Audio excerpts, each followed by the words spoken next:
ગઈકાલના રોજ university police સ્ટેશનના રૈયાધાર વિસ્તારમાં આવેલ એક મજૂરી કામ કરતા ફેમિલી છે, એમની એક માઇનોર એટલે કે 8 વર્ષની બાળકી છે, એનું એક કિસ્સમ જેનું નામ ભરત મકવાણા છે, બાદમાં પકડાયેલો, તેને અપહરણ કરી ને લઈ ગયેલા અને આજડેમ પોલીસ સ્ટેશનના કોઠારિયા વિસ્તારમાંથી પોલીસની સમય સૂચકતા વાપરી ને જેવું એ ભરત મકવાણા છે છોકરીને લઈ ગયેલો, તાત્કાલિક સ્થાનિક પીઆઈ અને ડિસ્ટાફના માણસોએ તાત્કાલિક એનું લોકેશન શોધી ને ઉપરોક્ત આરોપીને બદકામ કરવાના ઈરાદે લઈ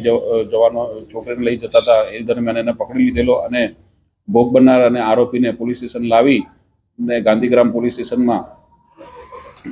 ઉપરોક્ત બાબતે બીએનએસ કલમ 137(2) તેમજ પોક્સો એક્ટની કલમ 8 મુજબનો ગુનો દાખલ કરેલ છે અને ભોગ બનનારનું નિવેદન લેવાનું કાર્યવાહી ચાલુ છે અને આરોપીને અટક કરી લેવામાં આવેલ છે. આ કારણનું એવું છે કે આ કામના જે આરોપી છે ભરત,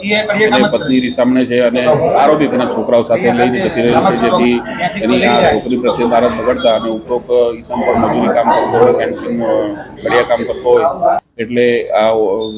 એ ફેમિલીને જાણકાર હતા અને એ માઇનોર છોકરી છે એની સાથે બદકામી કરવાના ઈરાદે એને લઈ ગઈ. આરોપીની ઉંમર 45 વર્ષની છે.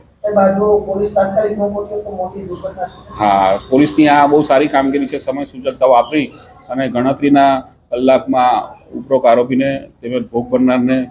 પોતાના કબજામાં લઈ લીધેલા અને આ બાબતે કડકમાં કડક કાર્યવાહી કરીને ગુનો દાખલ કરેલ છે. હા, બાળકીને અડપલા કરેલા છે, એ બાબતે પોક્સો એક્ટ મુજબનો ગુનો દાખલ. ના, આરોપીને કોઈ નશો.